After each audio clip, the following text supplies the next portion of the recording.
You are already free, and I'm about to show you how. Now let's break the spell of the birth certificate. I hope you're ready for this one. Take notes. Here we have CRM 1508. That's the Criminal Resource Manual 1508, and as you can see up top, it's from the archives of the Department of Justice. Let's dive in. So to save time, what I'm going to do is break it down as I read it, because normally I'll just read it first and then go back over it, but I don't want to do another 10-minute one. Let's get short and sweet and get straight to the point. Here we go. Section 1028 of Title 18 designates 3 special non-federal identification documents and gives them preferred treatment. These are documents, it's not law. These 3 documents in the absence of a national identity card. Absence means you should have it, but you don't. So national equals nature equals nation. Netter goes back to a natural man and woman. All right? Hope you're following me. In the absence of a national identity card are the prime means by which an individual, which is a corporation, establishes, which is a commercial term, his identity in the United States. How you going to be in the piece of paper? How you going to be in the state of New York? Because if you're talking about the piece of paper, then you're artificial.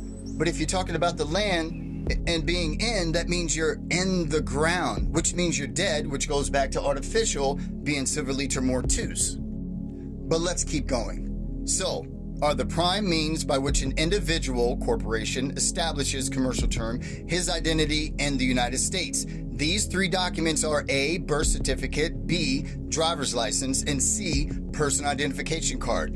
Now, let's read birth certificate. You're going to love this. Here we go. A, birth certificate is not defined in 18 U.S.C. subsection 1028 since it is self-explanatory. This document is issued by different agencies in different states and foreign countries. Nevertheless, it represents the official governmental statement. Did they say law? No, they didn't. They said it was a statement by the proper government agency that a person having such a name, they didn't say it was explicitly that name, they said having such a name, right, was born on a particular date in a particular place of specific parentage. Now here we go. Obviously, come on y'all, I shouldn't have to tell you.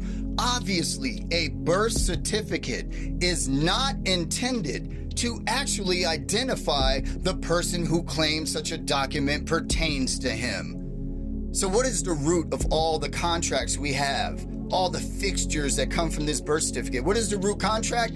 The birth certificate. Because without the birth certificate, you can't get a marriage license, you can't get a driver's license, you can't get an ID card, you can't do this and you can't do that. And that's how everyone is saying, oh, they made us a strong man and we're this and we're that and they have power over us. But they're just telling you right now that it's not you. And it's obviously a birth certificate is not intended to actually identify the person who claims such a document pertains to him. Come on, y'all. So let's finish it up. There are a few physical characteristics that remain the same as those at the time of birth. Nevertheless, the birth certificate has become what, quote unquote, commonly accepted as an identification document in this country. It's not you, it's commonly accepted, and it's not law. It's a statement, a document. It's not law. So let's check out driver's license. B, driver's license is not defined in 18 U.S.C. subsection 1028. The original purpose of this government-issued document was to state that a particular person, particular person, they didn't say man or woman, they didn't even say natural person, they said a particular person. So the sentence structure lets you know that they're talking about an artificial person. Let's continue. That a particular person was authorized to operate, commercial term, a vehicle, which is an automobile used for commercial purposes, upon the public roadways. Now here we go. It was not intended to establish one's identity. It was never intended to establish your identity. Why? Let's keep reading. Because of the absence, you should have it, but you don't, of a better document. A better document. What? However, the driver's license eventually has become what? Commonly accepted, quote unquote, as what? The national identity card. So what does this mean? This means that the driver's license first was never intended to establish your identity, so it can't be you. First of all, you can't be a card, or you can't be a piece of paper or a document, so keep that in mind. Second, the driver's license has become commonly accepted as the national identity card. So what that tells me is that when you create a national identity card from your trust, as well as your other credentials, right?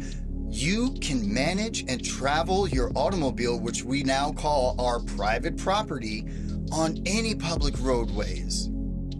Because they already told you that it was the better document and you're supposed to have it because they said in the absence, they said it twice, in the absence of a national identity card, in the absence of a better document. So you create your own national identity card, but you're going to need a seal, crest, the verbiage and linguistics and proper sentence structure, and all the information you're going to need to make sure that it's legit.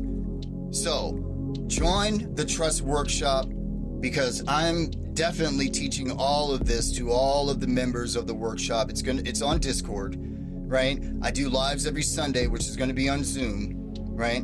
And it's really fun, but it's a lot of information that you're going to need in order for you to operate within your own jurisdiction. So, until next time, I hope this helped you guys out. Sacre Corpus.